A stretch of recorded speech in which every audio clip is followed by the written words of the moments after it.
Good morning, ladies and gentlemen. Today I'll be presenting to you a critical social issue regarding work-life balance. So I'll be taking the perspective of workers to share with you what is work-life balance and how to achieve it. So work-life balance is the equilibrium between time allocated with work and your personal interests. So how do you know that workers have overworked themselves? First is when you prioritize work above everything else. For instance, you have stayed in the office from 9 a.m. to 5 p.m. and yet you still bring work home. Second is that your health is suffering. For example, you suffer from burnout and experience symptoms such as insomnia and feeling lethargic all the time. And such tiredness can be contagious to your other colleagues as well. And worse still, your productivity level will decrease. So imagine your boss comes to you and say, "Terry, please work overtime now, just to attend this work-life balance talk." How would you feel? So, why is it that work-life balance seems so unachievable to some? First is presenteeism. It is the culture of being physically present in the office, even until your bosses leave the office. Isn't it absolutely absurd that majority of the workers follow this unwritten rule? Second, it has been so ingrained in Singaporeans to work overtime due to the fear of being ostracized and labeled as lacking drive. So now let's take a poll to see how many people think that work-life balance is unachievable. You can scan the barcode here.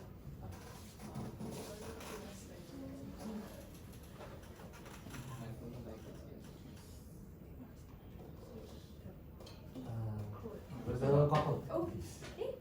Sorry.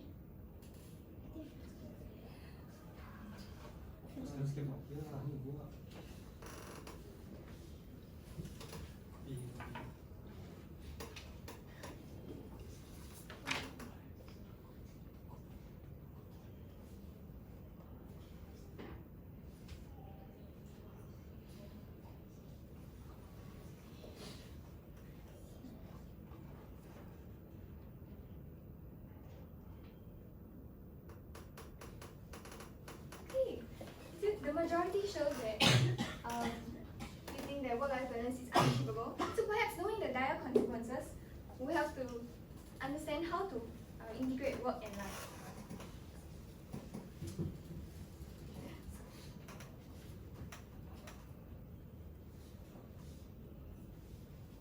Okay, first is the physical consequence. You suffer from heart diseases due to increased exposure to stressful environments.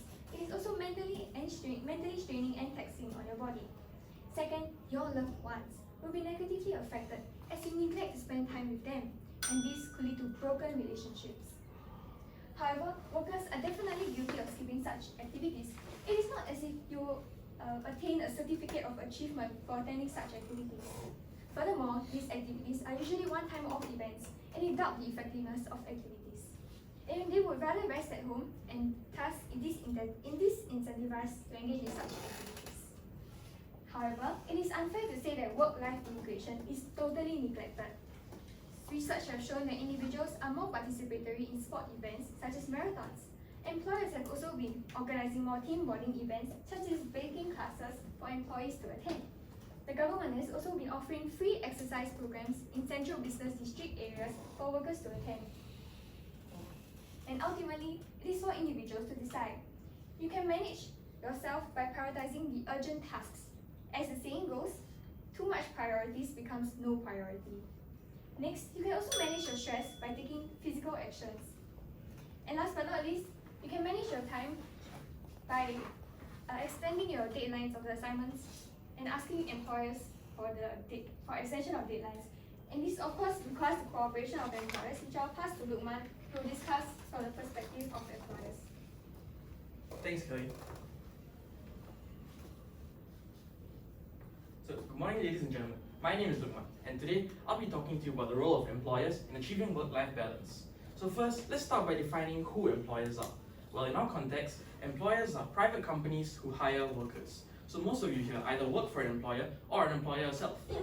Now, the next question we want to ask is, why are employers important? Well, it's because they have a responsibility to workers. The first responsibility is that employers are in charge of your well-being.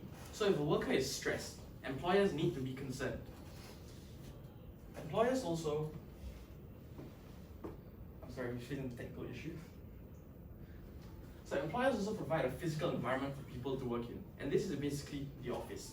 The office is a really important part of working culture, and people spend a lot of time there. Furthermore, in terms of culture, employers also foster the culture in which people work. So the policies you implement as an employer can help determine whether your company can achieve work-life balance or not. Now let's take a look at some of the current problems which are faced. The main problem is that workers are increasingly stressed. However, they are unable to reduce and relieve this stress because working environments aren't conducive. I mean, just take a look at this office space. There's nothing you can do here except for work. How do you not get stressed? Furthermore, working cultures are outdated. And what we mean by this is that long-standing concepts such as presenteeism and 9 to 5 working hours, they're not very relevant to today's society, but they're still being held on to. We want you to move away from these cultures and start adopting more modern understandings which can help you achieve work-life balance. And we're going to show you how.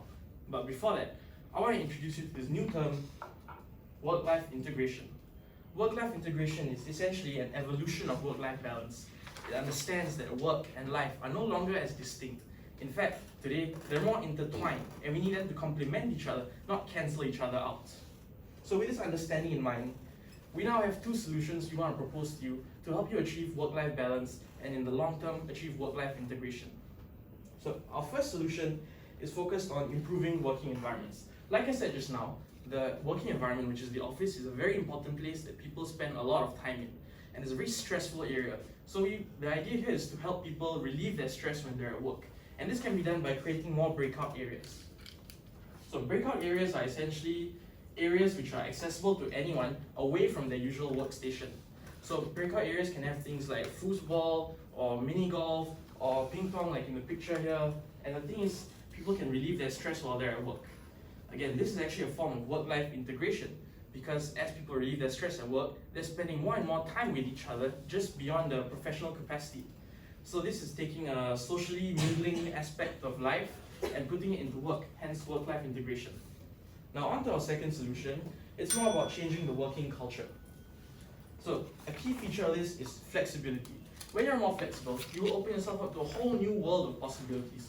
So for example, if you're more flexible, you understand that work need not be done solely in the office. It can be done at home. So with this flexibility, it begins a natural progression to work-life integration because it can help eliminate concepts such as presenteeism and make sure that people don't overwork in the office. So ladies and gentlemen, before I end off, I just want to say one more thing.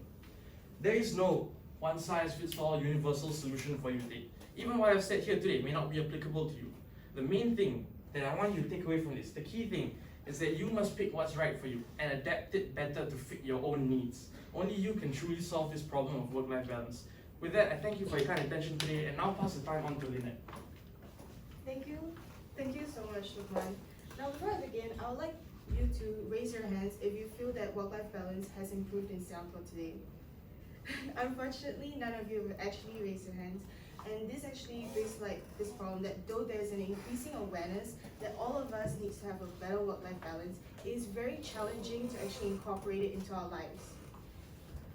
So the government has made strides in trying to aid us to improve our work-life balance by coming up with work-life harmony schemes that actually branches out into job sharing and flexi work and are aided by government grants. Now, we do know that certain companies in the private sector have been utilizing them, but it would be very unfair of us to only focus our attention on the private sector and not look at whether or not the public sector too have been applying these work-life harmony schemes. So the public sector has definitely been utilizing these schemes and have even asked their civil service workers how they would feel if their 5 working days was cut down to 4. But there's obviously going to be a 20% pay cut. However, the surprising reaction was that people were very positive to this as they wanted to spend more time with their family and with their loved ones, rather than being in an office making more money. Now, this brings to light the fact that we treasure our time with our families more and want to achieve a better work-life balance, but it might not always be possible. Now, there are some drawbacks to flexi work and job sharing as it's not a foolproof solution to the lack of work-life balance. Now, on one hand, sometimes workers feel that flexi work and job sharing is given to them as a favor by their employers, and on the other hand, employers might feel that workers will use and abuse this flexi work and job sharing and not even show up to work like this picture shows. Now, to negate this misunderstanding between workers and employers, there needs to be a better communication between the both of them regarding the lines in which flexi work and job sharing is between, and the government also has to help aid employers and workers to better understand this. So there's a need for this communication that is very lacking today in the workplace. And not to say that any of you here actually feel that you're not showing up to work at all because of this flexi work, or that is a favor given to you, but there are some people in the industry who do feel this way. Now, as we've mentioned before, it is not a one-size-fits-all solution. There has to be more variability because we're all individuals and we're all very unique. So what we need in our work-life balance will vary from person to person. So now we're presented with a future where it's quite bleak, because if we're only restrained to these work-life balance solutions given by the government and also the incentives we take ourselves, we might not actually have a better work-life balance. Therefore, we must strive for a better tripartite cooperation between workers, employers, and the government in expressing our needs and wants in what we want in our own unique work-life balance. And we must be proactive in taking the first step forward in trying to achieve our work-life balance. Thank you so much for listening to us, and now we'll be opening up the floor for some Q&A session.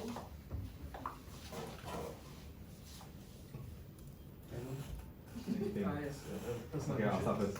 So basically, you mentioned about communication between the workers and the employers, and it's not enough. So are there any potential solutions you can foresee to solve this issue? So I think for employers' point of view, and also from the government has released statements out saying that, oh, employers should do this, this, and this, but then just releasing statements is not really impactful. So they must actually maybe have sessions or even have meetings with the heads of the company to enact these rules or these written statements by the government. If not, nobody's actually going to utilize them. And I have heard some senior management people stating like, oh, they are going to use and abuse this flexi time. But instead of just maybe stating or acknowledging that there's this threat in this flexi work, they should really talk to their employees, maybe to managers or to even certain members in the group that they maybe feel a little bit more comfortable with, to express this concern, because it might be a very touchy subject because you don't want to disrespect your workers. So I think it should be taken in a very respectful and slow manner, but it has to be done, and they cannot be afraid to approach this matter, which I feel like it is a problem. Yeah. Overall, I find it rather more on optimistic side than the pragmatic side.